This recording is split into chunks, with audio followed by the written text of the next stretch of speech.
الذين آمنوا وتطمئن قلوبهم بذكر الله ألا بذكر الله تطمئن القلوب نحمده ونصلي على رسوله الكريم اما بعد قال الله تبارك وتعالى اعوذ بالله من الشيطان الرجيم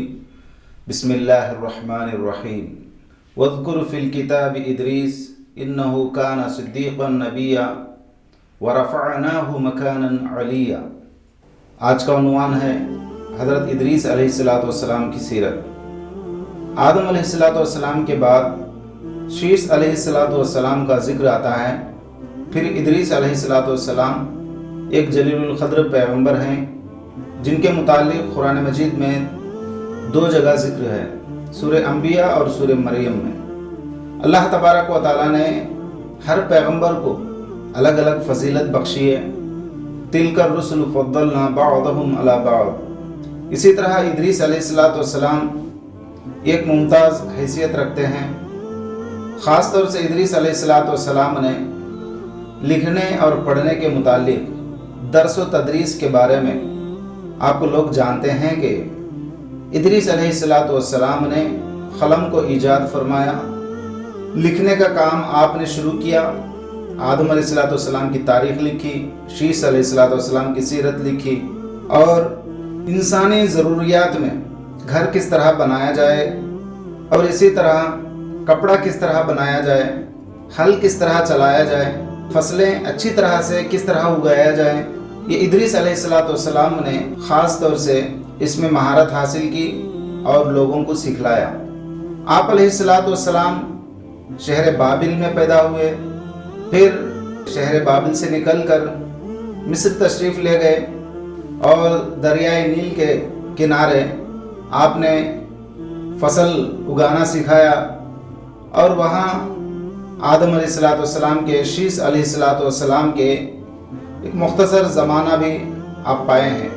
آپ اس وقت پیدا ہوئے ہیں جبکہ حضرت آدم علیہ السلام 600 سال عمر گزار چکے تھے۔ آپ کو معلوم ہے کہ آدم علیہ السلام کی کل عمر 960 سال تھی، اور اسی طرح جب 600 سال پورا ہوئے تو اس زمانے میں حضرت شیس بھی تھے، اور ادریس علیہ السلام بھی اسی زمانے میں پیدا ہوئے۔ آپ نے حضرت شیس سے علم سیکھا، اور ادریس علیہ السلام ایک ممتاز حیثیت کے ساتھ رہتے تھے، لکھنا، پڑھنا، پڑھانا اور بہت سارے علوم و فنون لوگوں کو سکھانے میں آپ مصروف ہوتے تھے۔ آپ حلیے کے اعتبار سے گندمی سفید رنگ میں مائل تھے، بہت خوبصورت انسان سے آدم علیہ السلام جیسی قد و قامت میں آپ رہا کرتے تھے۔ سر پر تھوڑا بال کم تھے لیکن گھنی داڑھی تھی، اور آپ کے بازو جوڑ مضبوط تھے، ہڈیاں آپ کی بہت طاقتور معلوم ہوتی تھیں، اور آپ کا چلنے میں اس طرح معلوم ہوتا تھا کہ آپ اپنی آنکھوں کو نیچے جھکا کر بہت پروقار آپ جو ہے چل رہے ہیں، اور آپ کی آنکھیں سرمیلی اور ایک دم سے بہت خوبصورت انسان لگتے تھے۔ حضرت ادریس علیہ السلام آدم حضرت شیس علیہ السلام کے بعد ایک ممتاز پیغمبر ہیں جن کا اللہ تبارک و تعالیٰ نے وَرَفَعْنَاهُ مَكَانًا عَلِيًّا، جس کی تفسیر میں اور بخاری و مسلم کی روایتوں سے بھی معلوم ہوتا ہے، ایک ممتاز حیثیت ہے اور ان کی ایک بڑی تاریخ بھی ہے۔ آدم علیہ السلام کے بعد حابل اور قابل کا جو مقابلہ ہوا، قابل نے حابل کو جو قتل کر دیا، بنی نوع انسان میں سب سے پہلا قاتل جو قابل ہے، حابل کو قتل کرنے کے بعد اپنی نسل کو جو پھیلایا ہے، اور پہاڑ کی چوٹیوں پر جو وہ لوگ زندگی گزارتے تھے وحشیانہ طریقے سے اللہ کے احکامات کو توڑ کر اپنے منازل طے کر کے اعتبار سے ایک بہت بڑی طاقت بنا چکے تھے۔ ایک بہت بڑی طاقت قابل کی بنی ہوئی تھی، مارنے، پیٹنے، لوگوں کو ستانے، ظلم و زیادتیاں کرنے، اور اس کی زندگی میں خنزیر کھانا، کتا کھانا، اور جو حرام جانور ہیں اس کی بغیر تمیز کے وہ لوگ حلال اور حرام کے زندگی گزار رہے تھے۔ ادریس علیہ السلام پر ضروری تھا کہ حرام کو حرام بتائیں، حلال کو حلال بتائیں، لہٰذا آپ نے خنزیر کو اور اسی طرح کتے کو، دیگر ناپاک جانوروں کو حضرت ادریس علیہ السلام نے حرام قرار دیا، اور حلال چیزوں کو بھی، پاکیزہ چیزوں کو بھی حضرت ادریس علیہ السلام نے صاف طور سے بیان فرمایا۔ پھر ادریس علیہ السلام نے دو فوج بنائیں، اور وہ دو فوج یہ تھیں کہ ایک زمینی فوج جس پر پیادہ لوگ لڑتے تھے، راہ خدا میں کام کرتے تھے، اور دوسری فوج تھی جو سوار تھے، اور یہ دو فوجوں کے ذریعے سے حضرت ادریس علیہ السلام نے جم کر قابل کا مقابلہ کیا اور اس کو شکست دی، اور اللہ کا دین بلند کرنے کے لیے، اعلاء کلمت اللہ کے لیے، اور اللہ تبارک و تعالیٰ کے احکامات کے نفاذ کے لیے، ان الحکم الا للہ کے لیے حضرت ادریس علیہ السلام نے قابل کی تمام طاقت اور قوت کو، اس کی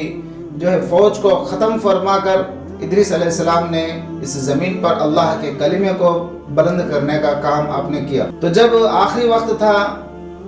حضرت ادریس علیہ السلام کا، تو آپ ایک فرشتے سے سوال کرتے ہیں کہ میں اس دنیا میں اور زندہ رہنا چاہتا ہوں، زندگی گزارنا چاہتا ہوں۔ تو فرشتے نے مشورہ دی، اگر اسرائیل سے اگر آپ بات کریں تو یہ اس طرح ممکن ہو سکتا ہے،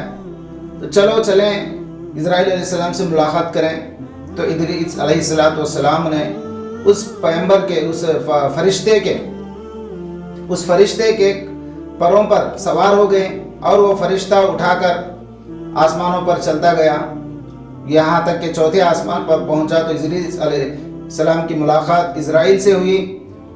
سلام و دعا کے بعد اسرائیل پوچھتے ہیں کہ